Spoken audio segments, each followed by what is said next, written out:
August 9, 1945. 11:02 a.m. A city of 250,000 people vanishes in 43 seconds.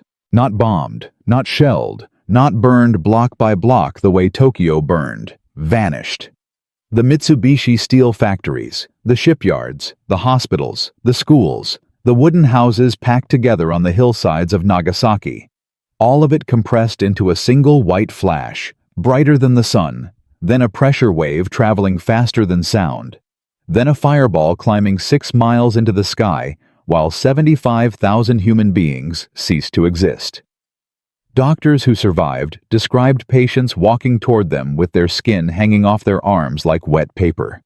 A man found his wife's shadow burned permanently into the concrete wall where she'd been standing. The shadow was all that remained, and 500 miles away in Tokyo, 6 men in an underground bunker were arguing about commas. Before we go further, if you're new here, hit subscribe and turn on notifications. Every week, we dig into the moments history books rush past the rooms where empires ended the arguments that decided who lived and who died. You don't want to miss what's coming. Now let's go back to that bunker. These 6 men were Japan's Supreme War Council, the most powerful military and political figures in the empire. And they already knew about Hiroshima. The first atomic bomb dropped 3 days earlier, 140,000 dead and climbing.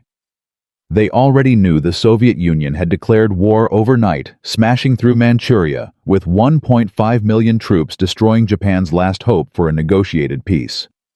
They knew the American naval blockade had strangled food imports so completely that children in Tokyo were showing signs of starvation.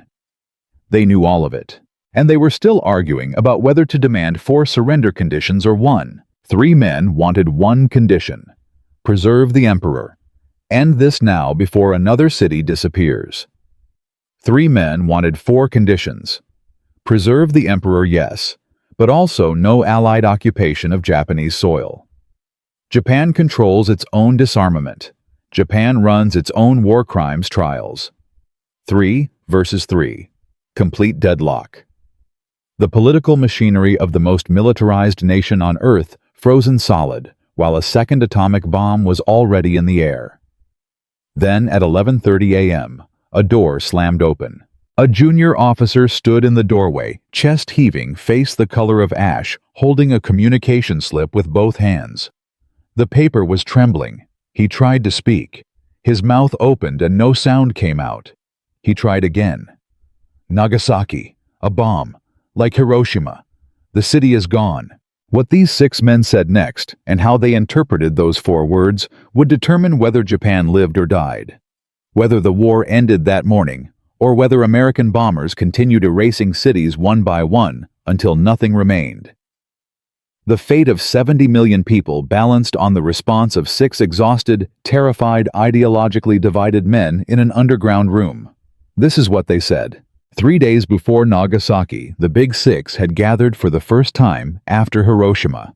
The reports from investigation teams sent into the ruins defied everything military science believed was possible. 1 aircraft, 1 bomb, 1 city erased. 70,000 dead in the initial blast numbers climbing daily as radiation did its silent work in hospitals that were themselves half destroyed. Buildings vaporized within a mile of the epicenter. Steel girders twisted like soft wire. A wooden house 1 mile from the blast point had simply ceased to exist, replaced by a circle of gray ash. Investigators found human shadows burned into stone steps, the last physical record of people who had been standing there when the flash came. But here is where the first fatal miscalculation entered the room. Nobody knew how many bombs America had. The hardliners on the council, War Minister Korechika Anami and the 2 military chiefs Umezu and Toyota, had seized on this uncertainty immediately. Building an atomic bomb required industrial capacity beyond imagination. Uranium enrichment on a massive scale. Theoretical physics that most nations hadn't mastered. Tens of thousands of workers operating in facilities so secret that most of them didn't know what they were building. Surely the reasoning went, if America possessed a stockpile of these weapons, they would have dropped 10 at once. 20. demonstrated absolute overwhelming force, and demanded surrender the same day. Instead, they dropped one, then waited 3 days.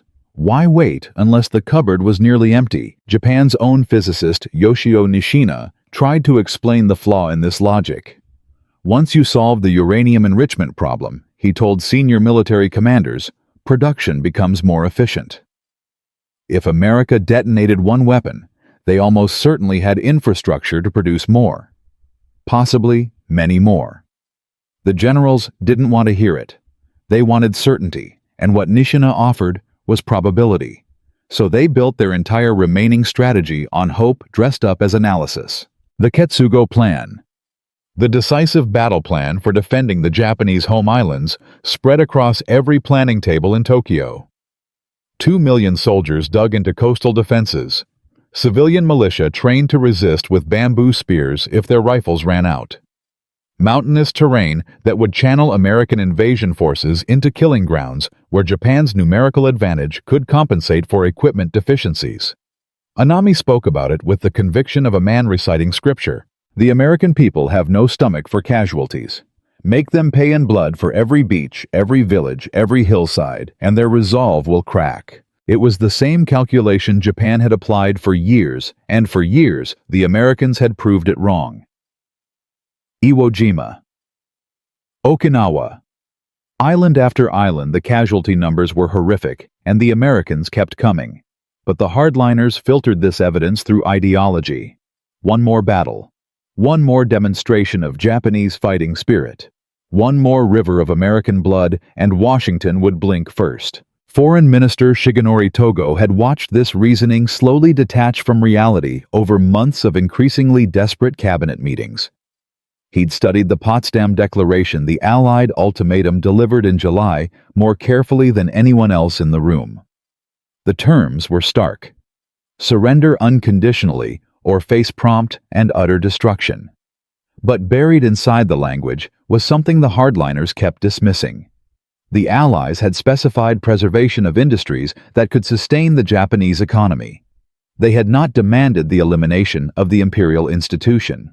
Togo believed this gap was intentional. A signal that one condition protect the emperor might be acceptable to Washington, even if the declaration's language demanded unconditional surrender. Every conversation in every smoke-filled room came back to this. One condition had a chance. 4 conditions meant the Allies walked away and more cities burned. Then the Soviets invaded. Togo's strategy had assumed a Soviet safety valve. For months, he'd cultivated diplomatic channels to Moscow, delicately signaling Japan's interest in negotiated terms, hoping Stalin would see profit in positioning himself as the broker of Asian peace. It was wishful thinking, wearing the clothes of strategy, but it was the best option available. At midnight on August 9th, it died. Soviet Ambassador Malik delivered his government's declaration of war with clinical efficiency. No negotiation, no mediation. 1.5 million troops crossing the border simultaneously. When the Big Six filed into their underground conference room at 10:30 a.m. on August 9th, they carried the weight of 2 simultaneous catastrophes. The escape hatch through Moscow had slammed shut. And somewhere to the southwest, though none of them knew it yet, a B-29 called Boxcar was fighting fuel pump problems while its crew searched for a gap in the clouds over their secondary target. Togo spoke first. One condition: preserve the emperor. Communicate acceptance to the Allies immediately through neutral channels. Every hour of delay invites another Hiroshima. Anami leaned forward across the table. His jaw was set in the expression his staff had learned to read as immovable conviction. No. One condition was capitulation stripped of dignity. Japan needed 4 conditions, minimum. Preserve the emperor. Yes, but also no occupation forces on Japanese soil. Japan conducts its own disarmament, and Japanese courts handle war crimes trials for Japanese nationals. Anything less invited American military government, foreign occupation show trials designed to publicly humiliate Japan's leadership and reduce the most powerful military institution in Asia to a historical footnote. The argument circled its familiar track. Togo citing Hiroshima, the impossibility of defending against invisible weapons delivered from 30,000 feet. Inami countering with the Ketsugo plan, the coastal defenses, the civilian militia, the calculation that American mothers would eventually refuse to keep sending their sons to die on foreign beaches. 3 votes for 1 condition. 3 votes for 4.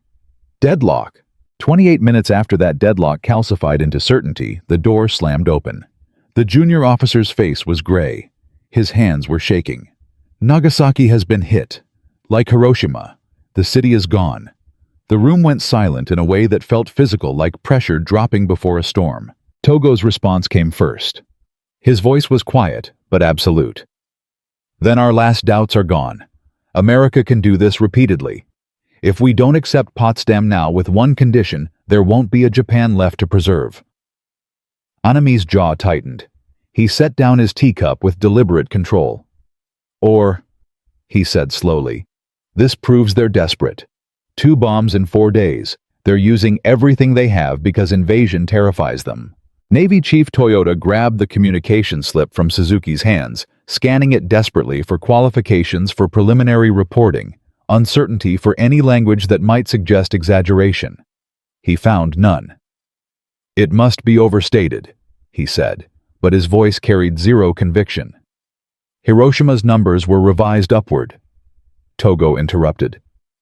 From 50,000 to 70,000 to over 100,000. Nagasaki will be the same. Then Anami said the words that shocked even the hardliners into silence. If the homeland must be reduced to ashes, let it be as beautiful as a flower scattering. Navy Minister Yonai's head snapped toward him. Beautiful. You call this beautiful? I call it preferable to the shame of unconditional surrender. Anami's eyes fixed on Yonai with absolute calm. If America has 10 bombs, 100 bombs, if they plan to erase us, city by city, then we die with honor intact. The Yamato spirit doesn't bargain for survival. Togo's palm hit the table. Every man jumped. This is not beauty. This is extinction. Not poetic extinction, not honorable extinction. Complete annihilation of the Japanese people, the Japanese culture, everything we claim to be protecting. He was standing now, leaning forward on both hands. Nagasaki proves they can do this repeatedly. Hiroshima could have been their only bomb. Nagasaki proves it's not. Every day we delay, another city disappears. Kyoto, Osaka, Tokyo. How many do you need to see burn before honor becomes suicide? The aide who had delivered the news still stood frozen in the doorway, witnessing a breakdown of discipline that violated every protocol of imperial governance.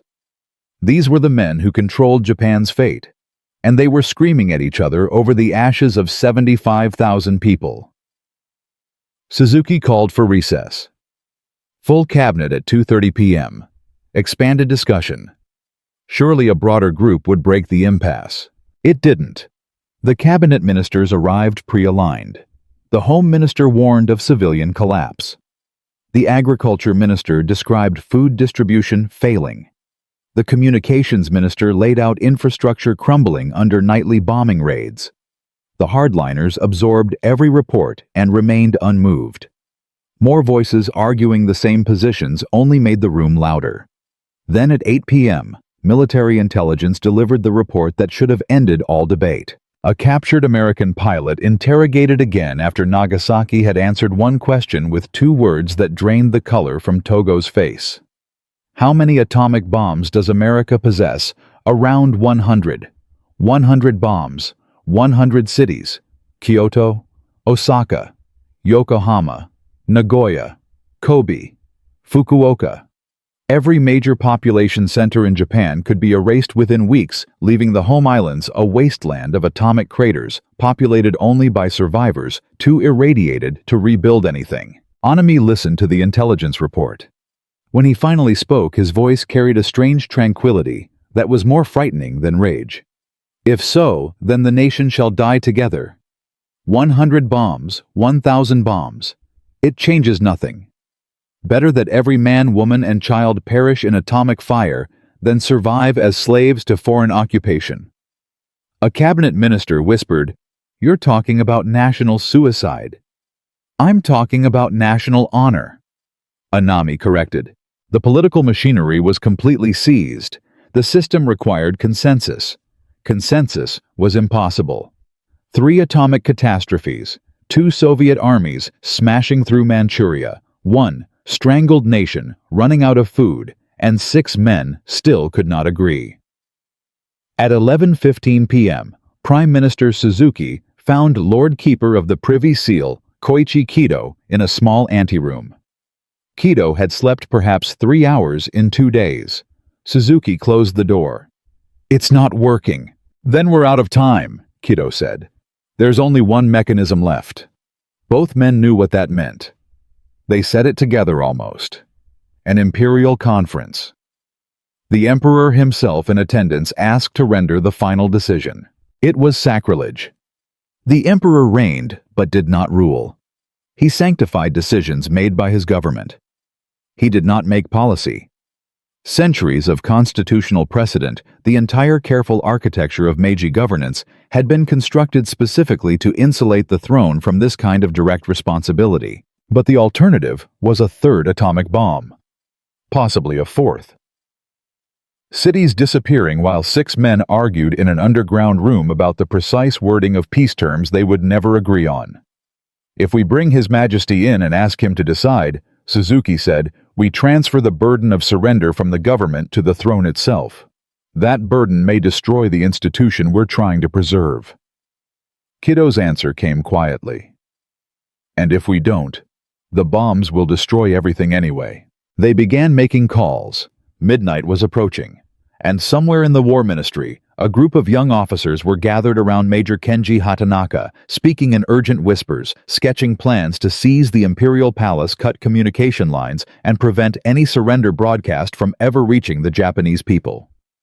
The Emperor was about to speak. The coup was about to begin. In Part 2, we follow Emperor Hirohito into that underground shelter at midnight. Hear the exact words that ended a world war and watch the coup attempt that nearly reversed everything in the final hours before dawn.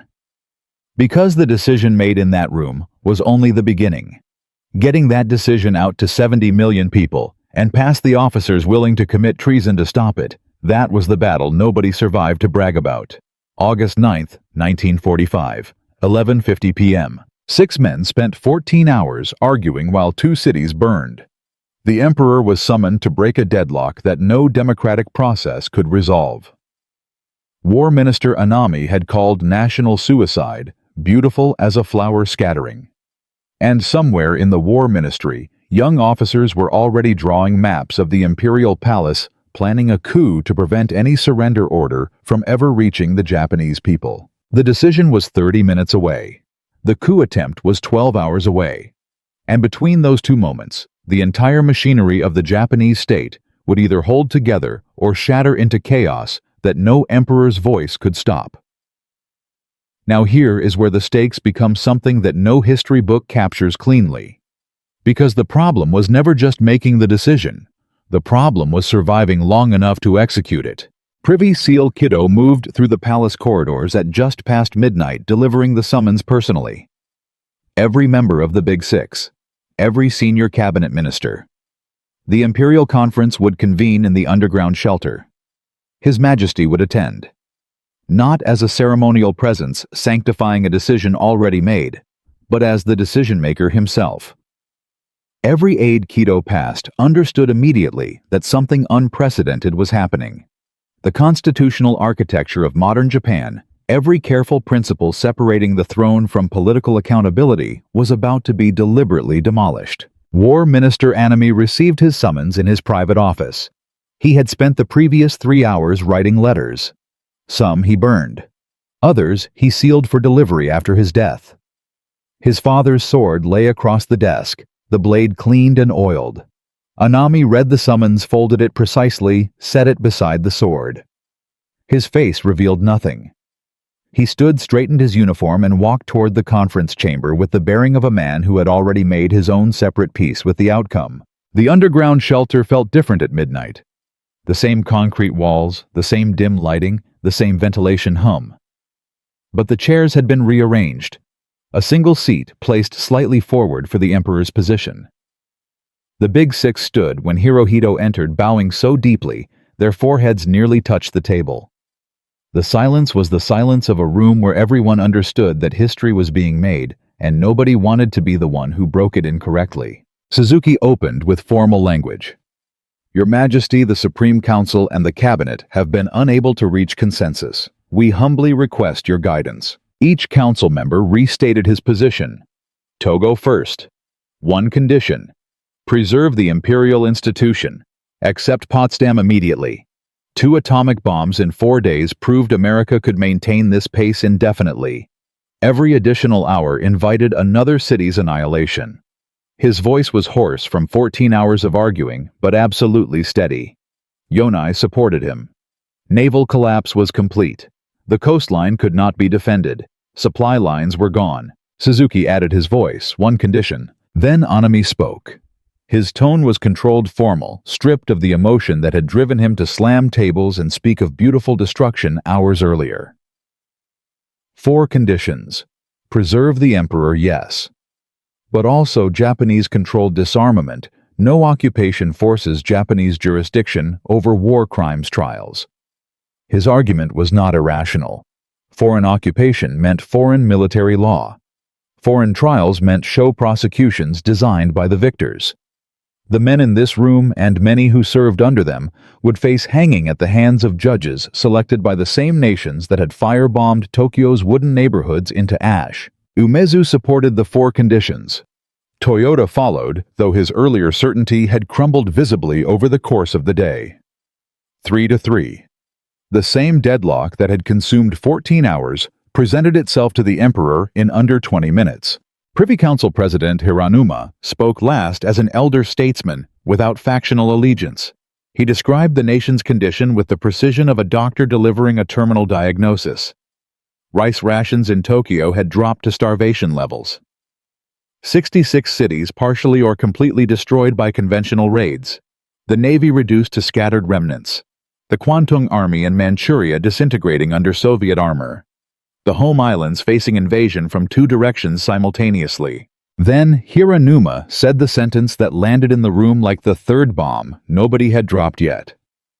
If the enemy possesses many such weapons and chooses to use them, Japan itself may cease to exist. The room held its breath. Hirohito sat motionless for a long moment. Then he began to speak. His voice was soft, carrying the formal cadences of imperial speech that made every word feel weighted with permanence. I have listened carefully to all arguments presented. My own thoughts align with the position advocated by the foreign minister. Togo's eyes closed. Just for a second. I have given serious thought to the situation prevailing at home and abroad. Hirohito continued, and have concluded that continuing the war can only result in the annihilation of the Japanese people and the total devastation of human civilization. The enemy has developed a new and most cruel bomb. Should we continue to fight, it would not only result in the ultimate collapse of the Japanese nation, but also lead to the total extinction of human civilization.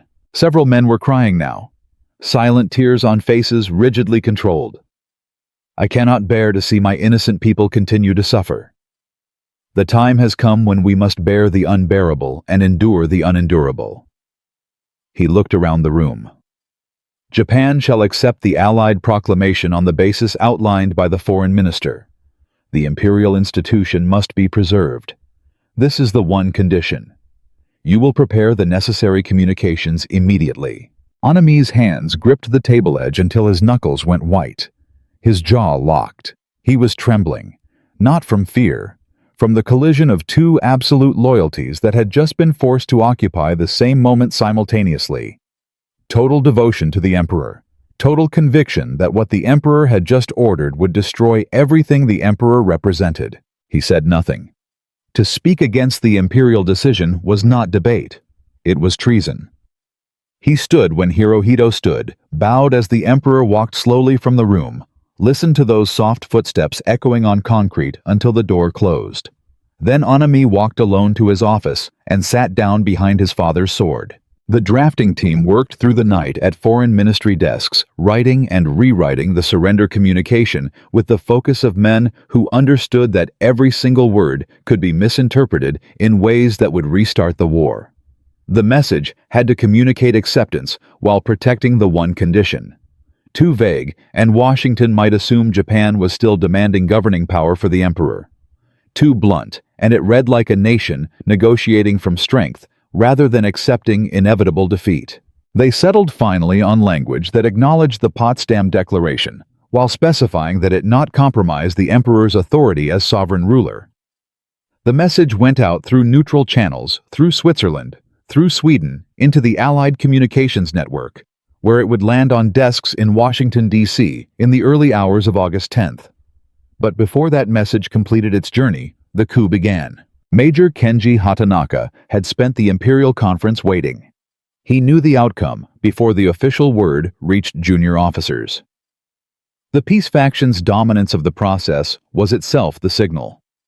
He gathered his core group in the War Ministry before dawn. 15 officers. Enough to move quickly if the right commanders gave authorization. His logic was the logic of a man whose entire moral framework had been constructed around a single principle: death before surrender. The emperor had been deceived, surrounded by defeatists, given false intelligence about American bomb stockpiles manipulated by foreign ministers, more concerned with their own political survival than with national honor. If the coup could isolate Hirohito from the peace faction for even 48 hours, present him with the true military situation, show him the coastal defenses, the trained militia, the genuine fighting capability that remained, he would rescind the order. Hatanaka went to Anami first. The war minister received him in the pre-dawn quiet of his office. The sword was still on the desk. The sealed letters were stacked beside it. Hatanaka laid out the plan. Seize the imperial palace, control all communications, prevent the surrender broadcast, force a reconsideration. Anami listened to everything. When Hatanaka finished, the war minister was quiet for a long time. "I have given my word," Anami said finally. "The emperor has spoken." Hatanaka pressed.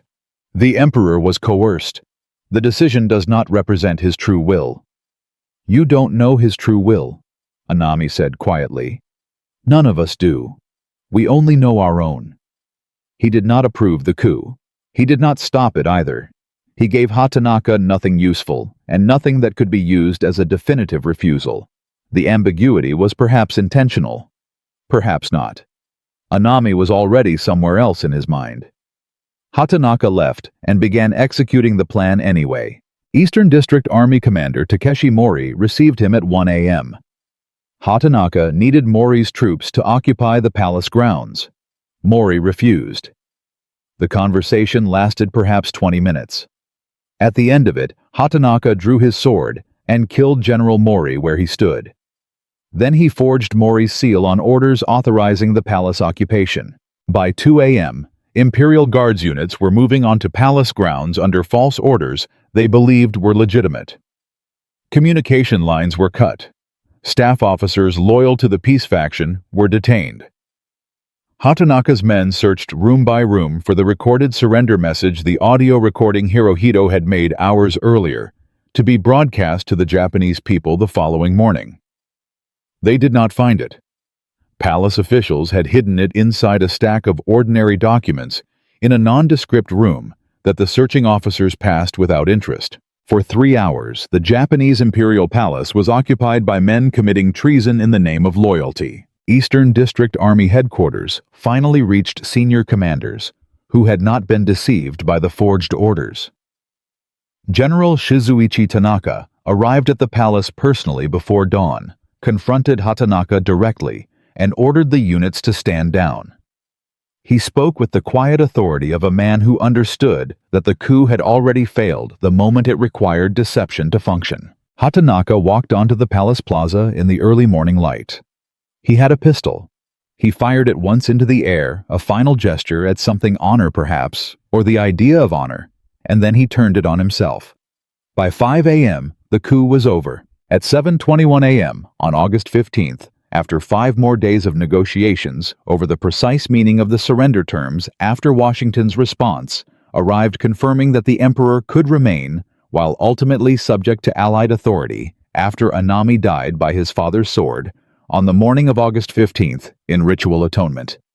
Emperor Hirohito's recorded voice was broadcast across Japan for the first time in history. Most Japanese citizens had never heard the emperor speak. The voice was high, formal, archaic in its phrasing.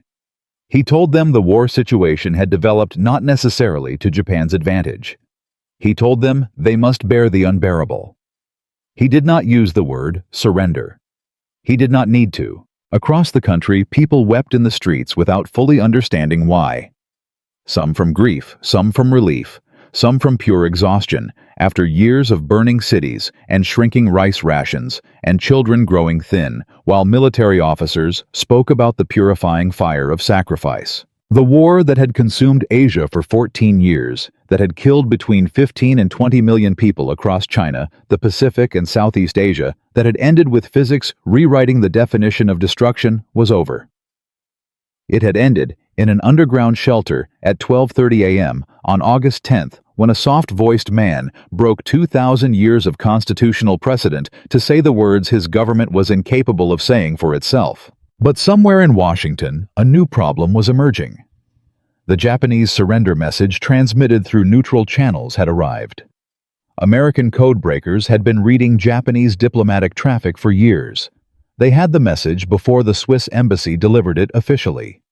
And what Truman's advisors saw in that message raised an immediate question that nobody had anticipated. The one condition Japan demanded preserving the emperor's authority as sovereign ruler, was it compatible with unconditional surrender? Two factions inside the American government were already forming. One wanted to accept. One wanted to reject it, drop a third bomb and force complete capitulation with no conditions whatsoever. The decision that had cost Japan 2 cities and a midnight imperial conference was about to face its final test 4,000 miles away. And the man who would decide had 12 hours to answer before the next bomb was ready for delivery. August 10th, 1945. Washington, D.C. 6 a.m.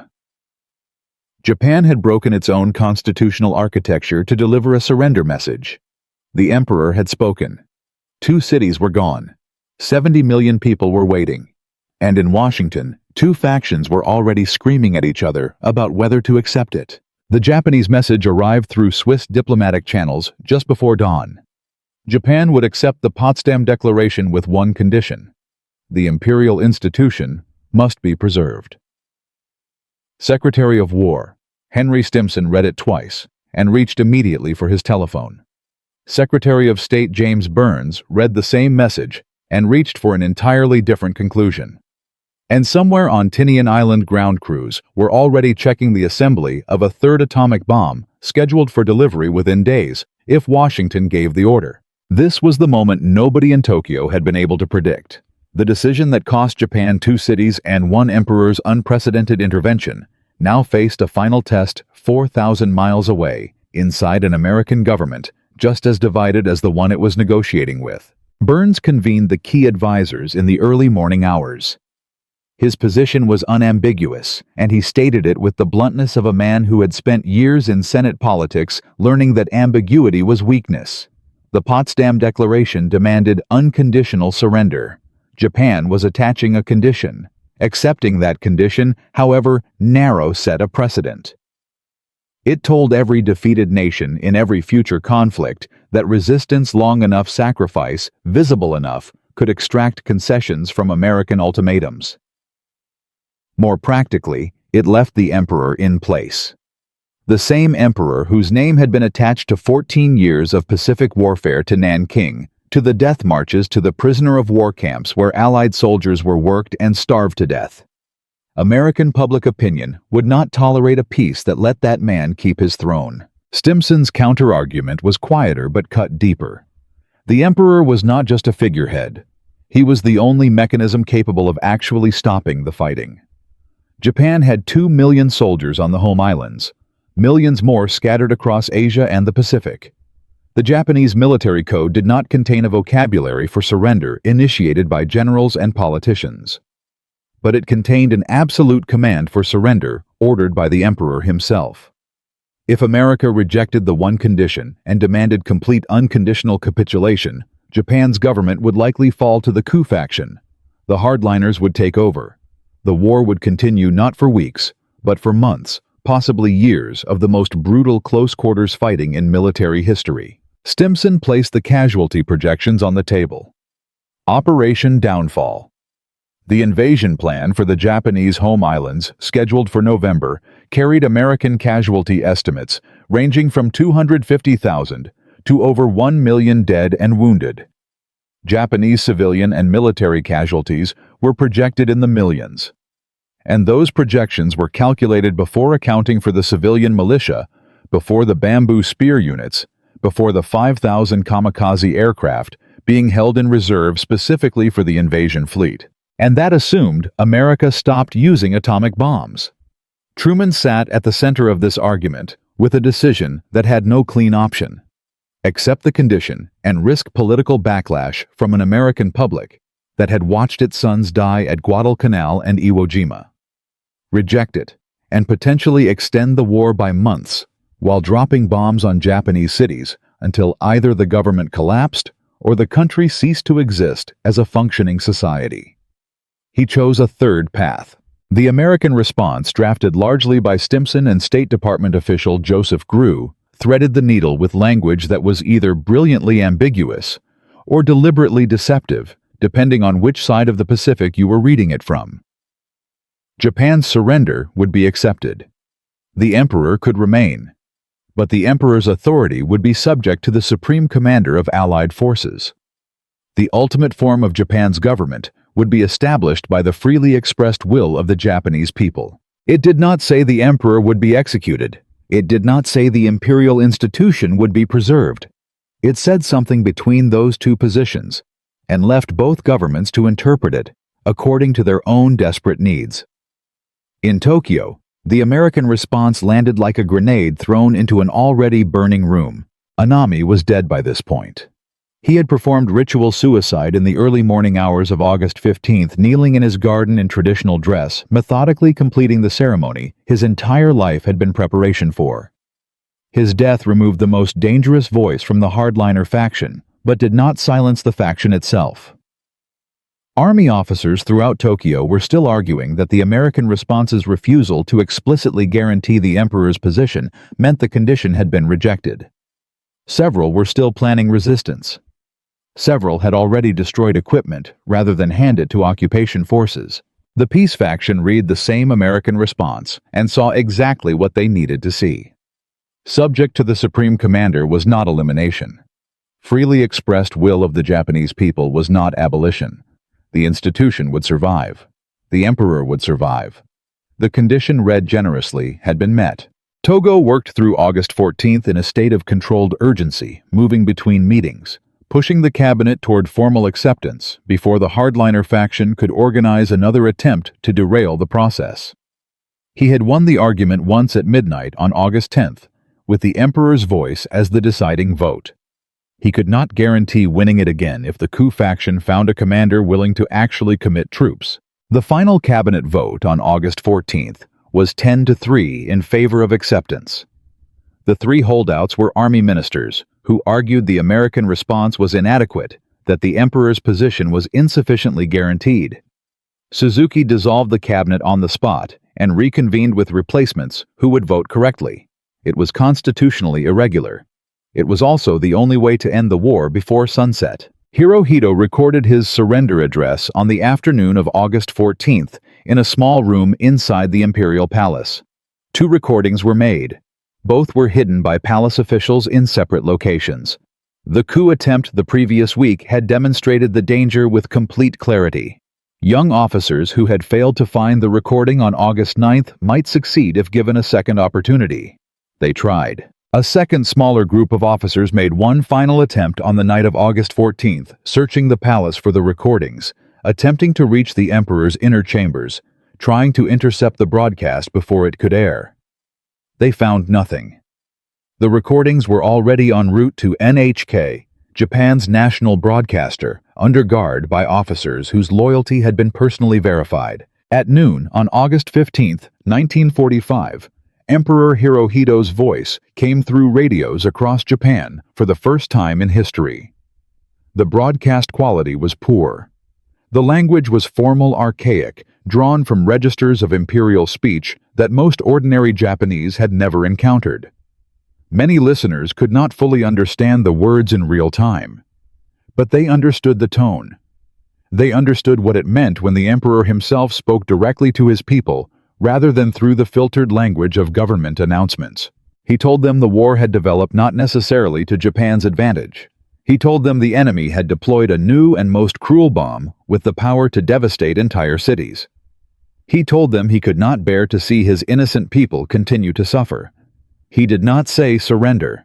He said bear the unbearable. In cities across Japan, people stopped in the streets. Workers in factories put down their tools. Soldiers on training grounds stood at attention, and then when the broadcast ended, many of them sat down on the ground and did not get up for a long time. Some wept openly. Some stood in silence that lasted hours. Some still could not fully process that the thing they had been told was impossible had just happened. In the Pacific aboard American ships, the reaction was different. Sailors who had watched friends die at Leyte Gulf and Okinawa, who had spent months drilling for the invasion that everyone believed would be the most brutal operation of the war, learned that the invasion was not coming. The response was immediate and overwhelming and completely unrestrained. Decades later, veterans would describe August 15th as the single most emotionally intense day of their lives, more intense than any battle, because it was the day they understood they would survive. In Manchuria, Soviet forces kept advancing. Stalin had territorial objectives that did not pause for Japanese broadcasts. Soviet armies continued pushing through Manchuria, Sakhalin, and into the Kuril Islands for days after the surrender announcement, claiming land that would remain geopolitically disputed into the 21st century. In Washington, the celebration was real, but the planning was already shifting. The occupation had to be organized. A supreme commander had to be designated. The precise terms of disarmament, the structure of the occupation government, the handling of war crimes trials, all of it needed to be built from nothing within weeks. General Douglas MacArthur was named Supreme Commander for the Allied powers. His first orders to the Japanese government were transmitted before the formal surrender ceremony had even been scheduled. The formal surrender occurred on September 2, 1945, aboard the USS Missouri in Tokyo Bay. Japanese Foreign Minister Mamoru Shigemitsu signed on behalf of the Japanese government. General Umezu, one of the hardliners who had spent August 9th arguing for 4 conditions, signed on behalf of the Japanese military. His face in the photographs from that morning shows a man performing an action his entire being resisted, completing it anyway, because the emperor had commanded it, and there was nothing left in the Japanese military code above that command. MacArthur spoke briefly. The words he chose were not triumphalist. They were almost elegiac. "It is my earnest hope," he said, "that from this solemn occasion a better world shall emerge." The representatives signed.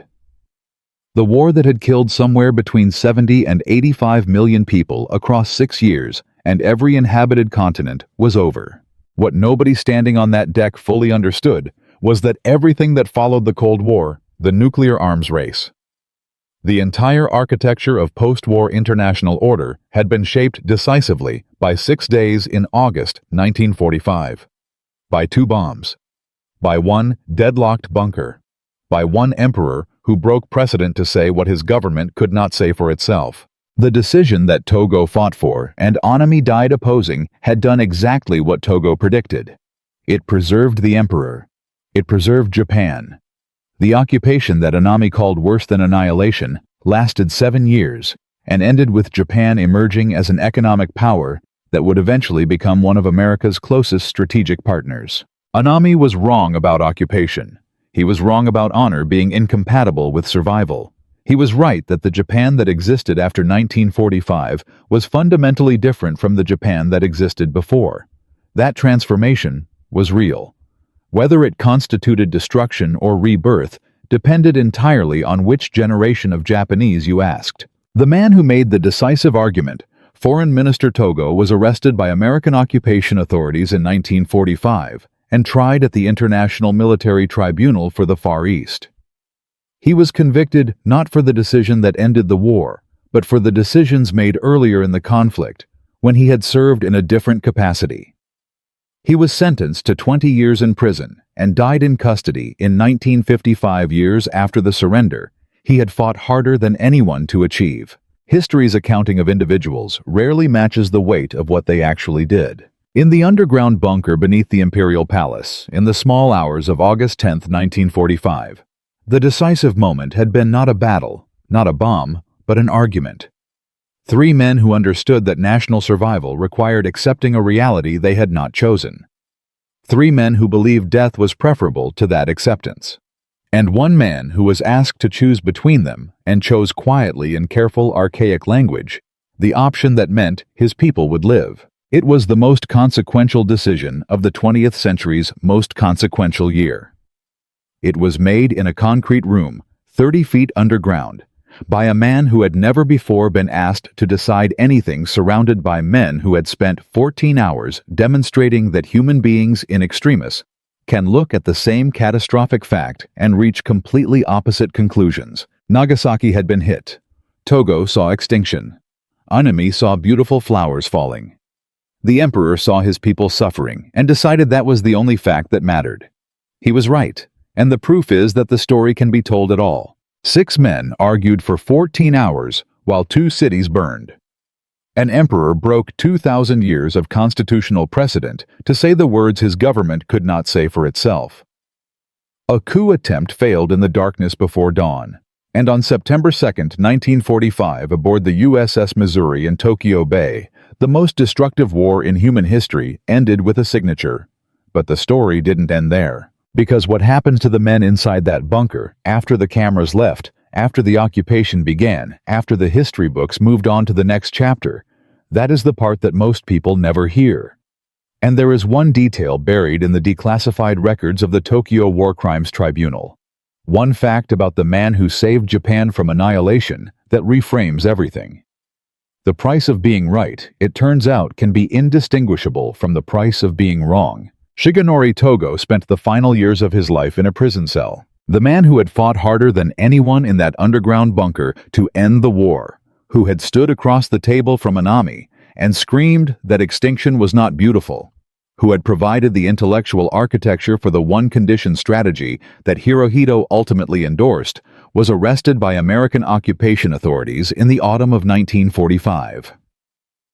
His crime in the eyes of the International Military Tribunal for the Far East was not what he did in August 1945. It was what he had done earlier as foreign minister during the final diplomatic negotiations before Pearl Harbor in 1941, negotiations that the tribunal concluded he had conducted in bad faith while Japan prepared for war. Whether that judgment was legally precise or politically convenient is a question that historians have argued about for 80 years without resolution. What is not disputed is the outcome. Togo was sentenced to 20 years in Sugamo prison. He died there in 1955, years after the surrender. He had sacrificed his political career, his health, and ultimately his freedom to achieve. He was 66 years old. He had served 4 years of his sentence. He never saw the Japan that emerged from occupation. He never saw the economic reconstruction that transformed a nation of atomic craters and firebombed wooden neighborhoods into one of the world's leading industrial powers. He never saw the 1964 Tokyo Olympics, which the Japanese government consciously designed as a statement to the world that the country had not merely survived, but had rebuilt itself into something the watching world could admire. He never saw the proof that his argument had been correct, that survival, even humiliating survival, even occupied survival, contained within it the possibility of something the hardliners' beautiful annihilation could never have produced. His wife Edita, an Estonian woman he had met and married during a diplomatic posting to Berlin, spent years petitioning for his release.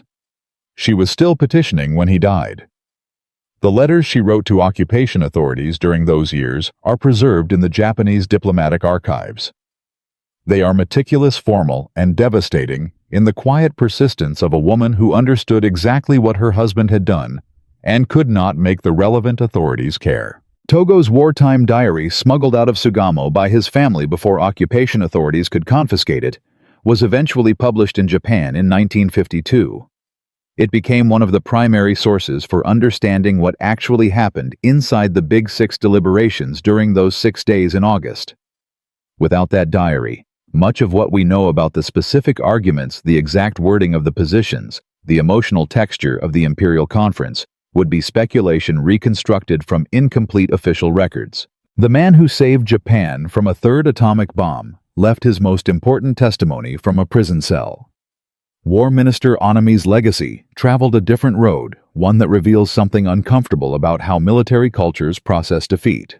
Anami died by ritual suicide on the morning of August 15, 1945, in his garden, dressed in the uniform of a Japanese Imperial Army general, using the sword his father had given him.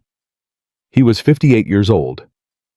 He left behind a final note that read in the formal language of the samurai tradition, "He had lived his entire life inside I with my death. Humbly apologized to the emperor for the great crime."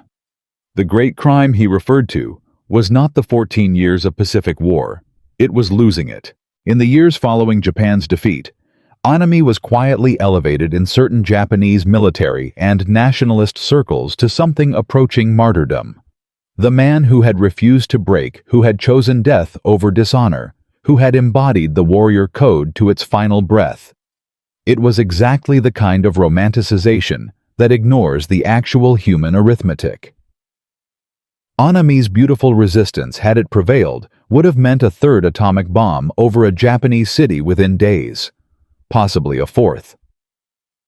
American military planners had the capability, and by August 1945, the institutional momentum to continue the campaign until Japan's capacity to resist was physically eliminated. Anami's death produced a story. Togo's survival produced a Japan. Emperor Hirohito remained on the chrysanthemum throne until his death in 1989. A reign of 63 years that stands as the longest of any Japanese emperor in the 20th century. MacArthur made the decision early in the occupation to preserve the imperial institution, judging, as Stimson had argued, that the emperor was the only mechanism capable of maintaining order during the transition from military government to constitutional democracy. American prosecutors at the Tokyo Tribunal explicitly chose not to indict Hirohito for war crimes, a decision that remains controversial, but which reflected the same cold calculation that had driven the acceptance of Japan's one-condition surrender. The emperor was more useful alive and on his throne than dead or imprisoned. Hirohito never directly addressed his role in the events of August 1945 in any public statement during his lifetime. He spoke in the careful, oblique language of imperial protocol, in the few interviews he gave to Japanese journalists over the decades, acknowledging the surrender broadcast, acknowledging the suffering, never quite reaching the direct accounting that historians and the families of war victims wanted. He died at 87 from cancer of the intestines. His funeral was attended by representatives from 163 nations. The atomic bombs themselves became the central artifact around which Japan built its post-war national identity. Hiroshima and Nagasaki were reconstructed as cities, but also as arguments. Permanent physical arguments against nuclear weapons that Japan has maintained with remarkable consistency for 80 years. Japan's non-nuclear principles, codified in 1967, prohibit the nation from possessing, producing, or permitting the introduction of nuclear weapons on Japanese territory. A country that ended its war as the only nation ever struck by atomic weapons in combat became the most consistent institutional voice for nuclear disarmament in the post-war international order. There is a direct line from the arguments in that underground bunker to the policy positions Japan takes in United Nations disarmament forums today. Togo's insistence that atomic destruction was incompatible with national survival became over decades a foundational principle of Japanese foreign policy. The man died in a prison cell. The argument he made survived him by 3/4 of a century and counting. The legacy of those 6 days in August 1945 extends further than Japan's borders, further than the Cold War architecture of nuclear deterrence, further than the specific geopolitical consequences that historians spend careers mapping. It reaches into the most basic questions about how human beings make decisions under impossible pressure when the available options are all catastrophic, and the only variable is which catastrophe to choose. The hardliner position was not irrational. It was internally consistent. It followed from a set of premises about honor, about national identity, about the relationship between physical survival and cultural continuity that had been built into Japanese military culture over generations. Anami was not a fool or a monster. He was a man whose entire moral framework had been constructed around principles that made his position the only logical conclusion. The premises were the problem. And deep premises that have been reinforced by every institution a person has inhabited from childhood, cannot be dislodged by evidence alone. Hiroshima did not dislodge them. Nagasaki did not dislodge them. Soviet invasion did not dislodge them. Only the emperor's voice operating through the one channel of authority that the hardliner framework could not process, as contaminated by defeatism, produced the necessary override. This is the lesson that sits underneath the military history, underneath the bomb statistics and the casualty projections and the diplomatic cable traffic. Institutional momentum kills people, not just in wars, in hospitals that resist changing procedures, in corporations that cannot respond to market shifts, in governments that mistake the machinery of governance for the purpose of governance. The Big Six deadlock was not a failure of intelligence or courage. It was a failure of framework, an inability to process new information through categories that had been built for a world where that information did not exist. Togo succeeded not because he was braver or smarter than Anami, but because his framework was built around outcomes rather than principles. His question was always, what happens to the Japanese people? Anami's question was always, what does the Japanese nation stand for? Both questions matter. In extremis, only one of them keeps anyone alive to ask the other question again later. Now here is the detail that most accounts of August 1945 omit. The one that changes the texture of everything. The American response to Japan's surrender message. The response that Burns and Stimson argued about through the night of August 10th. The response that deliberately avoided explicitly guaranteeing the emperor's position, while also not explicitly threatening it. That response was crafted with full knowledge that American codebreakers had already intercepted and decrypted Japanese diplomatic cables showing the internal divisions of the Big Six. American intelligence analysts knew about the hardliner faction. They knew about the coup plotting. They knew the peace faction was barely holding together. The ambiguity in the American response was not a diplomatic accident. It was a calculated gamble. Washington knew that if the response was too harsh, too explicit, in its refusal to guarantee the emperor, the hardliners would use it to collapse the peace faction and resume the war. Washington also knew that if the response was too explicitly accommodating American public opinion, and more practically, the American military chain of command, would reject it as a capitulation to Japanese conditions. The ambiguous language that left both governments to interpret the response according to their own desperate needs was written by people who understood exactly what that ambiguity would produce on the Japanese side. They were betting that Togo's faction was strong enough to read the language generously, and that the emperor's authority was absolute enough to make that generous reading stick even against hardliner resistance. They were right. Barely. By hours. The formal surrender ceremony lasted 23 minutes. General MacArthur spoke. The documents were signed. The war that had consumed the lives of somewhere between 70 and 85 million human beings across 6 years and every inhabited continent was declared over on a battleship deck in Tokyo Bay, while the Japanese home islands, damaged and exhausted but physically intact, waited on the other side of the water. Togo watched none of it. He was in custody by then, the legal process already moving toward the tribunal that would sentence him to the prison where he would die. He knew the war had ended on the terms he had argued for. He knew the emperor had survived. He knew Japan had survived.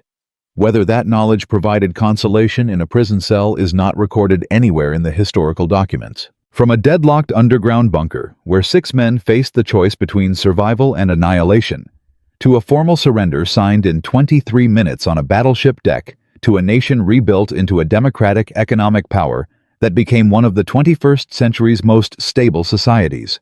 The distance traveled was enormous. The hinge was a single sentence spoken in careful, archaic language by a man who had never before been asked to decide anything. Bear the unbearable. 3 words that saved 70 million people. Spoken by the one voice that the entire framework of Japanese military culture had built itself specifically to obey. Delivered in a concrete room 30 feet underground at 30 minutes past midnight, while coup plotters drew maps of the palace above, and a third atomic bomb waited on an island airfield for orders that never came. The measure of what Togo accomplished is not the 20 years he was sentenced to serve. It is the 80 years of peace that followed the argument he won. The measure of what Hirohito chose is not the complexity of his wartime record. It is the simple fact that the Japanese people he said he could not bear to watch suffer are still here, building things, arguing about things, living lives that the beautiful annihilation of Anami's vision would have made permanently impossible. History does not reward the correct choice. It simply records whether the choice was made. On August 10, 1945, at 30 minutes past midnight, in a bunker beneath Tokyo, the correct choice was made with 12 hours to spare. That is why this story is worth telling. Not because the right side won, but because it almost didn't. And the margin between the world we inherited and the world that almost happened was one man's voice speaking 4 words at exactly the right moment. Bear the unbearable. It is the most important instruction ever given.